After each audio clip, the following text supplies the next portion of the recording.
இன்னையிலேருந்து நம்ம சேனலில் பொங்கல் வெரைட்டிஸ் தான் நான் போஸ்ட் பண்ண போகிறேன். ஏன்னா பொங்கல் ஃபெஸ்டிவல் வருதுல, அதுக்காக தான் வந்து பொங்கல் ரெசிபிஸ் நான் அப்லோட் பண்ண போகிறேன். நிறைய பேத்துக்கு சர்க்கரை பொங்கல் ரொம்பவே பிடிக்கும். ஆனால் கோவிலில் கொடுக்குற சர்க்கரை பொங்கல் ரொம்பவே டேஸ்ட்டாக இருக்கும். அதை நம்ம வீட்டிலேயே சூப்பராக ஈஸியாக டேஸ்டியாக பண்ணிடலாம். வாங்க எப்படி செய்யறதுன்றதை பார்க்கலாம். இதுக்கு ஒரு பவுலில் 1 கப் அளவுக்கு பச்சரிசி ஆட் பண்ணிக்கலாம். அதே கப்பில் 1/2 கப் அளவுக்கு பாசிப்பருப்பு ஆட் பண்ணிக்கலாம். இது ரெண்டையுமே நல்லா அலசி எடுத்துருங்க. அலசி எடுத்துட்டு ஒரு 20 நிமிஷம் வந்து நல்லா ஊற வச்சு எடுத்துக்கோங்க. இப்போ ஒரு பேனில் 1/2 கப் அளவுக்கு வெல்லம் ஆட் பண்ணிக்கலாம்.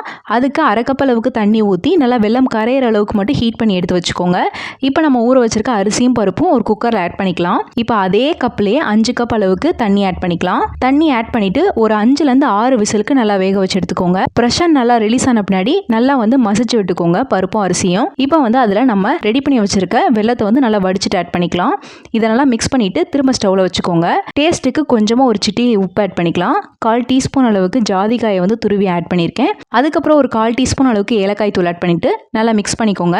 இப்போ வந்து பச்சை கற்பூரம் வந்து கோவிலில் ஆட் பண்ணுவாங்க. இது வந்து பார்த்தீங்கன்னா ரொம்ப கம்மியாக இந்த மாதிரி கல்கண்டை பாதியாக கட் பண்ணால் எந்த அளவுக்கு இருக்குமோ அந்த அளவுக்கு ஆட் பண்ணிட்டு நல்லா மிக்ஸ் பண்ணிட்டு 1 டேபிள் ஸ்பூன் அளவுக்கு நெய் ஆட் பண்ணிட்டு நல்லா மிக்ஸ் பண்ணிட்டு இறக்கிருங்க. இப்போ ஒரு பேனில் 3லேருந்து 5 டேபிள் ஸ்பூன் அளவுக்கு நெய் ஆட் பண்ணிட்டு முந்திரி கிஸ்மிஸ் ஆட் பண்ணி நல்லா வந்து வறுத்து எடுத்துக்கோங்க. அதை ரெண்டையும் நெய்யில் நல்லா வறுத்துட்டு சுட சுட அந்த பொங்கல் ஆட் பண்ணிட்டீங்கன்னா சூப்பரான கோவில் சர்க்கரை பொங்கல் வீட்டிலே ரெடி ஆயிரும்.